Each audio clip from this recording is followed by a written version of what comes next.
What's up, family? This is Swagu and Perk. Man, we back. First of all, let me say this. Let me get this out the way. Go ahead. You look amazing, bro. You post surgery. You got your hair cut. You been outside. It looked like you got back outside. Bro, I did because I started to lighten up a little bit. You know what I mean? You can tell I've been locked up. You know, all the people that come out of the penitentiary that been doing time, they still come out and they look younger because they've been inside the whole time. They've been inside. That they ain't been stricken by them sun rays. Yeah. Now some of them come out looking rough because they decided to make their tenure rough. But you look good, bro. Hey, I appreciate it. And you look good too, boy. You looking sharp as a tack. Hey, you remember them old school? You remember them old school ushers used to say that? Boy, you sharp as a tack. Boy, sharp, boy. Hey, it's good to see you, man, cousins and kin folks. I'm glad we able to get back. Let me tell y'all something. Like, I've been kicking ass and taking names around here at ESPN. I had to do some things, get some situations and circumstances in order. Perk fresh off of his surgery. He been recovering. It's good to see you, big bro. I'm glad you back, being able to move about. We got a lot to catch up on, man. We got a lot to catch up on. First of all, tell me what you want to talk about. Like, it's so many areas that we can go. What the hell do you want to talk about? Oh, I've been missing you. This is my sanctuary. We've been missing church for about 5 straight Sundays. Unacceptable. It's a lot to talk about. Ooh. We got to definitely talk about Kyrie Irving and the Brooklyn Nets. That's a must. We got to talk about our good brother Jeff Saturday and the whole NFL, that whole the rule that's in place about the head coach and hiring for African Americans. We go dive into that. We got to dive into your Cowboys and what they go do with Odell Beckham. You know what I mean? And then I got to know from you, you got to give me your top 5 MVP candidates thus far in this young NBA season. So I need you to think about that for a second. Think about that, because here it is. You know what else I want you to tap into? I'm sorry to cut you off. I want to hear you on this East. This East, because I remember you said, don't sleep on them Cleveland Cavaliers. I remember you saying it. Don't sleep on Cleveland. Toronto, Atlanta. I'm trying to tell you, we don't know what's gonna happen. You don't know what's gonna happen. I will say this to you. Let's dive into this Kyrie Irving situation. Oh man, because what we talk about in the dark, me and you definitely could talk about in the light, and we even already had this conversation about this. Me and you probably on the phone, and I'm here. I'm ready for it. Lord. Let's go. You jump it off. Here you go, Swagu. This is first thing first, okay? I just have a problem with those who feel like they could come and address us about something that we said, about something that we may not agree with at the moment. I didn't say Kyrie Irving was a bad person. All I'm saying is you can't expect someone to stop everything that they're doing, put their life on hold, and go do and follow your lead to go do something. Because my thing is, Kyrie, this is my advice to you, and I'm not even being funny. If you want to do it, brother, and you want to go and be heavily involved and teach and be this leader and teach about heritage, I'm all in for it. But why not do it full time? Yeah. Do it full time. And I'm done with it. Go ahead. I've been wanting to hear what you got to say. First of all, I'm an old soul, and my number one thing, and I tell you this all the time, man, I ain't gonna let these people bother me, right?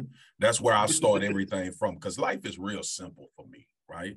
Like, we can understand, 2 things can be true. We can understand Kyrie trying to educate himself and feeling like he's on this journey of enlightenment and figuring out who he is, what his heritage is. That's respectable. That's commendable. Everybody should try to find out where they come from, what makes them them, what your culture is, all of that is fine. When it gets to a point where you're offending somebody or you're offending a certain group of people and they call you out on it, don't act like you didn't offend them. Like, that's Perk, you know how simple I am with this. Like, it's as simple as that. Now, during journeys of enlightenment, the things that I've noticed through reading, through listening, sometimes your journey through enlightenment will cause tension. Yeah. With a certain group of people, right? We got stuff we got critical race theory that is trying to, slavery is being taught in schools, trying to understand how this country was developed, the things that happen. And sometimes we want to be comfortable where it's uncomfortable. This is an uncomfortable country. Yeah. It's an uncomfortable mesh of people because we all come from different situations, different circumstances, and two groups of people, which I know, Black people, have been for 300 years held in captivity. Yes. And I know Jewish people were killed because of their beliefs during the Holocaust, and they deal with racial tropes as well. All right. Right. A lot of groups deal with a lot of things. The thing that I kind of watched while all of this was transpiring is we can't tell people how to respond to being offended. Like, we can't tell them how to do that, right? Because, and then too, you know how I am with this, bro. Like, look, man, we done got real into it. The Black community, bro, we've been so marginalized and so separated and so groomed and ushered to believe that we have to be a part of groupthink in certain situations. And if we not, we get cast out. We get put out by our own people saying, you ain't with us. That's what happens. That's what's been happening to y'all talking about this Kyrie stuff on television, talking about the nuance. And I'm not going to even pretend on our podcast that I know enough about anti-Semitism or the history or what it means in totality, right? I understand the disconnect. I understand certain things about it. But it was a group of people that was offended. Mm-hmm. They raised hell about it. They asked over and over again, like, what was Kyrie's position?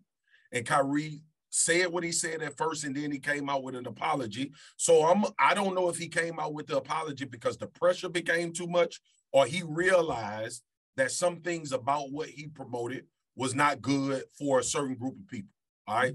To your point, I believe Kyrie when he says he don't wish bad on no group of people, or he don't want to see anybody suffer. He wants everybody to live a good life and be well off. I believe that when he says that.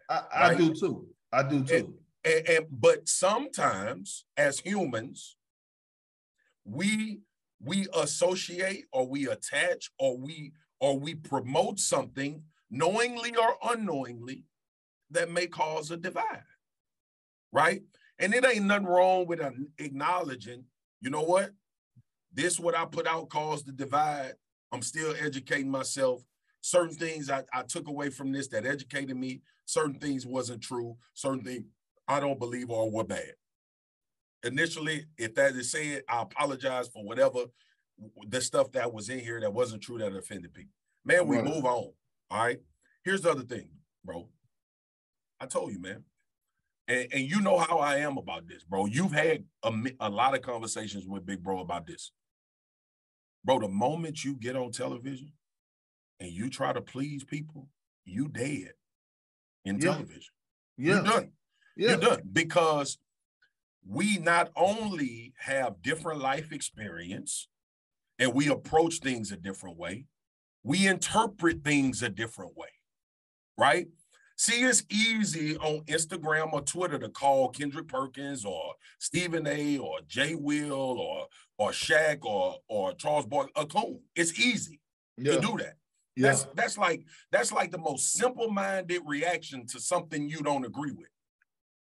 But you asking for understanding about Kyrie's position, but you label the people that's responding to Kyrie's position as a certain thing, and you're not asking about their understanding. That's what we like to do. So that's my example. Yeah. That's my example of the whole, like, oh, they attacking Kyrie. We his army. Them coons, they should be with Kyrie supporting their brother. That's how they look at it. Right. Bro, I'm not in a position to support you if you are perpetuating or promoting something that we despise as a people our own selves. Right? And if somebody else looks at it that way, now you can fight the battle that, you know, it don't mean that, or you shouldn't feel like that, or you shouldn't be offended. But then you get into the position of other people telling your particular community what they should and shouldn't be offended by. Yeah. Right? Yeah. And then and so this is why it's so complicated to get on television and have to respond about Kyrie and respond about what's actually transpiring. And there's another part of this where I don't think it's that difficult to respond. But the part that's so hard in watching y'all trying to maneuver and talk about the situation is, come on, bro, I don't know what's on Kyrie's heart. I don't know if Kyrie really didn't mean to offend somebody. Or maybe he did. I don't know that.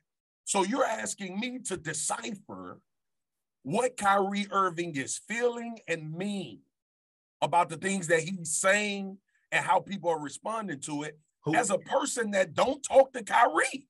Who you do it for? You remind us all the time. Who you do it for? Hey, man. Who you do it for? Who do Marcus, Swagu, Spears do it for? I got 5 people in my house. Come on. That's who I do it for. Because their opinions of me are the only ones that matter to me. Yeah, and they come first. They come first. Everything else comes second. But I watch this social media. I watch the way we talk about each other, especially as Black men. I watch the way we ostracize each other when we don't think like the other person thinks. And it really bothers me, because then what happens is the narrative transfers from what we were actually talking about to fighting each other. Each other. And it just, bro, if we ever pay attention, it happens every time. Every time. I'm going to give you an example. But it's a, go ahead. Let me give you this one example, and then I'm going to pass you the mic. Because myself and Ryan Clark didn't talk about Brett Favre and what's going on with him and stealing and taking money and all of that, we became coons. So, yeah. so regardless of if I'm going crazy about what Brett Favre doing, I ain't doing it the right way. Regardless of if I'm talking about it, I'm not talking about it the right way. If I ain't talking about it, I ain't worried about it. It don't matter to me. I'm in my high throne. Bro, don't let these people bother you, man. The best thing my grandmother did. What she did? Was taught me, let people go. That's the best thing she ever taught. You know what I've been doing lately, huh? I don't give a damn what our relationship been. If I feel like you bringing negativity to me, I'm not even arguing with you. I'm politely blocking you. Now, bro, here's my advice. Here's my advice. Here's my advice to us as a people. All right. When we see somebody going through something from our community, or we see somebody do something, we need to chastise the wrong and stand with them in the recovery process together. That's all. That's all we got to do. We got to acknowledge what you did wrong, and then we got to stand with you while you go through the recovery process. Yes. That's the way forward. Like, so that's the Kyrie situation for me. That's cool. We had to address that, but let's address the basketball part of the Brooklyn Nets, because I see a whole different dude. It's like a soap opera, dude. It is. But I see a whole different energy now. Yeah. Jacque Vaughn, congratulations to him. New head coach, permanent. No second guessing. And I guarantee you, Kevin Durant had his back. And see, here's the thing: what I love about Kevin Durant. Kevin Durant don't always be the most likable person on Twitter, right? Yeah. He doesn't like us, and damn it, we don't like him when it comes to media. It's part of it. He got me blocked. I've been blocked for 3 months. I done blocked him. We'll talk in probably. I told you, I know you and KD cool. I told you, I love KD. I love the dude, bro. And here's the thing, though. When he moves to that point forward position and he has to take the load and make plays for others, he goes back into that best player in the league conversation. It's beautiful basketball. It's beautiful. And I heard him say it post-game, Swagu. He said, man, it feels like the sanctuary again, where we could just get back to focusing on hooping. And see, that's what I see. Because right now, do Kevin Durant have a championship caliber team? No. But he have a bunch of young guys that he's embracing right now because he has no other choice far as Cam Thomas, who is a flat-out baller. LSU. Have Summer. You have all, even Claxton is a young fella. Yep. So now all of a sudden, KD like, let's just rock out and let's just go hoop. We got Jacque Vaughn. We bought into what he believed in. We bought into his defensive schemes. I'm going to lead. We could lock in on basketball, which is why they're ultimately here, is to play the game of basketball, man. So I haven't done this in a long time. Credit to the Brooklyn Nets, because although they may not win games, I could see a shift in the culture. I could see a shift in the whole, whether it was the firing of Steve Nash or whatever the case may be, the energy different. I'm happy for Jacque Vaughn, all right, because whatever he was in, the interim role that he was in, obviously proved to the Brooklyn Nets brass that he's the guy, right? Yeah. And I love the word you used was culture, because that's what it's about when it gets to the head coach, when it gets to the basketball part of the Brooklyn Nets, culture has been the problem. That's what the problem has been. It's been too much unsurety. The boat has been rocking. There's been just everything going on, and getting back to hooping is the remedy for KD. Like I've heard every pundit, every guy that analyzes basketball say KD is a hooper at heart. He'll hoop on a cruise ship if they got a basketball court. The other thing about it is, when you look at KD now, and I'm specifically pointing at KD, sometimes going through that fire develops you as a leader.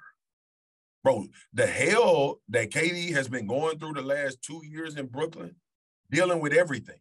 James Harden, Kyrie, the coaching situation, asking for a trade, not getting the trade, coming back and embracing being back, and those young guys and rocking out with them.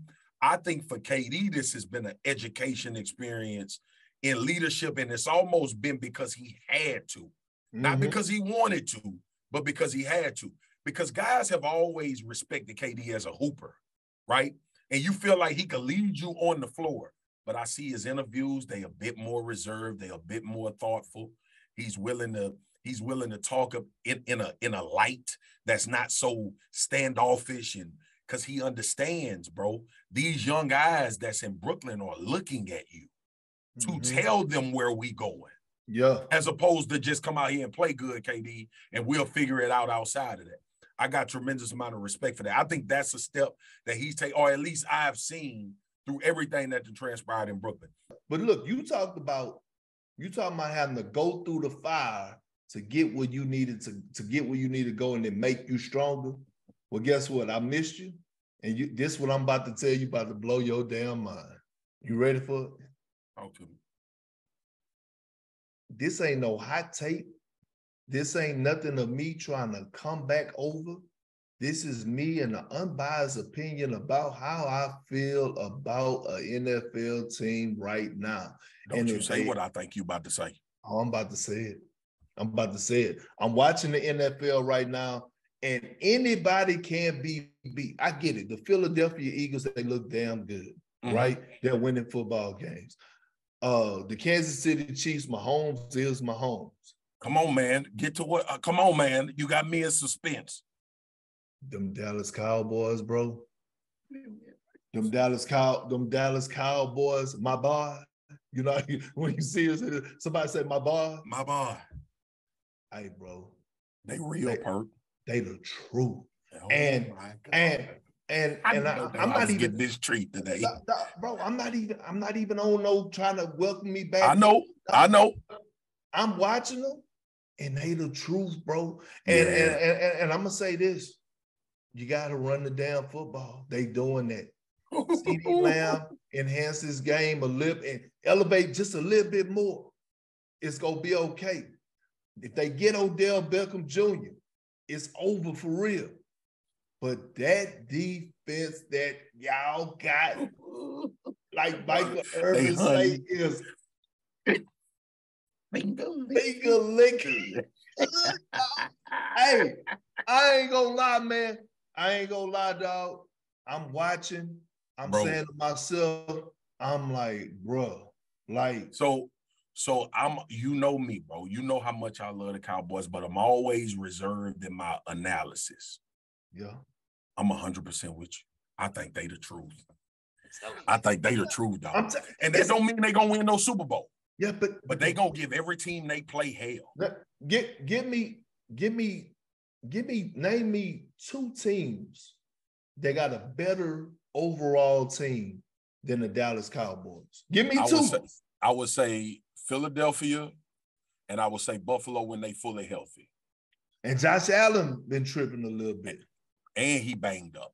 And they got a lot of players but I'm telling you right now, Dak looked like he found his groove. Bro. That defense is on point. The chemistry is going to get better. And you know what I love the most? I love this because I'm a strong believer, and I get it from the old school. I got an old soul. Iron sharpens iron. Yes, it does. And when you have Pollard and Zeke competing for those possessions, for those downs, it sharpens iron. Ain't no time to relax. Yeah, because the way Pollard did the week before last against Detroit, yep, it put that pressure on Zeke to say, "Hey, I love when you get into football." I'm just giving you my testimony. I know it, man. I'm giving you my testimony, and look, bro, I ain't gonna even lie. I've been waiting to tell you this. Right now. I strongly believe, bro, and I know I picked the Cincinnati Bengals. Okay, yeah. Joe Burrow and them haven't been looking good at all. They're inconsistent. Mm-hmm. Man, this just might be the Cowboys' year. This might be the year they get to the big game. I'm with you.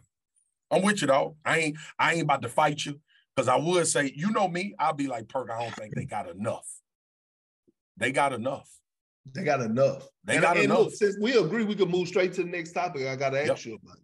Yep. CSX Transportation is an industry leader on the move. The railroad company has immediate openings for freight train conductors. Join the CSX team and start your paid on-job training today, earning nearly $25 per hour with no degree required. If you're safety focused with a passion for great service, you've got what it takes to move your career forward at CSX. Apply at csx.com/careers. That's csx.com/careers. CSX is an equal opportunity employer. Our brother, great guy, Jeff Saturday got moved into the interim head coaching job with the Indianapolis Colts. Shout out to him, first of all. Shout out to him for getting the opportunity. We wish him well, and we hope that he goes to succeed. Right. Let's get that out the way. Now I need your thoughts on the whole hiring situation. With that, take Jeff Saturday. Hold on. Yep. I want you to take Jeff Saturday out of the equation like you don't even know him. Yeah. Like he's not one of your brothers. And I just want you to give me your fair take on that hiring and everything else about it. With that being said, it's a travesty. Okay? Like you said, bro, I don't have to lament. Like, Jeff is our guy. Like, I don't have to fake and be like, oh, I love Jeff Saturday. Everybody here at ESPN, I ain't close with. We cool, we cordial. I ain't close with him. Me and Jeff Saturday cool. Like, we talk. I feel like he's 100% good dude, right? Like, nothing about Jeff Saturday has anything to do with what I think Indy hiring practices and him getting the interim head job with this franchise has anything to do with my relationship with Jeff Saturday. Right. It has everything to do with principle. It got everything to do with principle when it comes to Indianapolis and when it comes to the NFL. First of all, I've been thinking about this. The NFL shouldn't allow this to happen. You should be forced to hire an interim head coach from within your organization that particular year. I think they should talk about that. All right. That's the first thing that comes to my mind. The second thing that comes to my mind is Jim Irsay said, I like that he's not qualified. I want to know what black coach has ever heard that in an interview. I want to know what coach has sat in front of an owner to get a job and the owner said, I'm going to give you this job because you ain't qualified, but I like you. Okay? This is not the way it should be. And I mentioned black coaches because obviously they have had to deal with this. But this should make every coach, white, black, Hispanic, Asian American, women in the league, this should outrage all of them. Yeah. Because it is crazy to me that Jeff Saturday a week ago could be sitting on Get Up in the Morning talking about Aaron Rodgers and how he feels about the Packers and now leading a group of 53 men in the NFL as a head coach. That is asinine to me. For Irsay to even go down that road. One, when you got coaches that are there on that staff that not only have head coaching experience, but have went through the trenches with these guys that are currently on this team. And it may cause a little bit of resentment. I'm sure it does, because you know how ego-driven professional sports is. Bro, Jeff Saturday, if I've been going through the war with this team and we've been losing, Jeff Saturday can't walk into my meeting room and tell me how I'm going to do things. Like, he can come in and say, hey, man, this is the things that I've been seeing. And what do you think? How do you think we get better? But there is no authority there. Like, dude, you don't know what's going on. You don't know who injured. You don't know what we've been dealing with schematically. You don't know the things that have transpired within this organization, from a quarterback situation to moves that have been made, to who we've tried to get, to what guys are disgruntled and want to get out of here. In the film room. In the film room. And then this the other thing. Jeff Saturday is set up to fail. Like, he's set up to fail. He just had to announce who the offensive coordinator was. He's trying to figure out what this quarterback is in Sam Ehlinger, who is only going to start his third game ever. So Jim Irsay put Jeff Saturday in a terrible situation. Jeff Saturday accepted a job in a terrible situation. And whether you on the fence about if he should have said no or yes to it, I don't give a damn. If Jeff wants to be a head coach at some point, you can't say no to being the head coach in the NFL. I don't give a damn if you know the situation or whatever. If that is your goal to eventually be that, you can't say no when it comes to your doorstep. And if it's not your goal to be that, it's still hard to say no. It's still hard to say no, right? Knock at your doorstep. So look, man, that's where I'm at on it. Like, I'm like you said, I hope Jeff has success. I hope he can do something. I hope he can prove that he belongs in that role, and other teams see what he can do as a coach. But it is crazy as hell to me that the Indianapolis Colts hired an interim head coach who was sitting on a TV set 2 weeks ago in the middle of a losing season. That should not be that should not happen. It shouldn't be allowed to happen. It did. That's my take. You know what's the sad part? And I'm going to end this part of our conversation with that, because you gave me everything I wanted to hear and everything I needed to learn and know. Yeah, man. Is that it should not happen, but it's going to continue to happen. Yeah. So, okay, so here we is. I done blessed the Cowboys. We talked about Jeff Saturday. Before we get out of here, I need to know this from you, Swag. I need to know. Okay. It don't have to be in no particular order, but if you want to, because I know your brilliant mind when it comes down to the game of basketball. Bye. Okay? Bye. Here's the thing. What you got? I know it's early in the season. I need your top 5 MVP candidates right now. Oh, my knuckles a little ashy, but come on. You know why they ashy, right? I took a shower last night. You took a shower? That's phenomenal. I took a shower last night, and I didn't have on flip flops. Well, go ahead. You at home though? You at home? Obviously, Giannis. Yeah. Obviously. Okay. Luka. Yeah. This ain't no particular order. I love it though. I think D Mitch in there. I love it. Jokic. And probably Jason Tatum right now.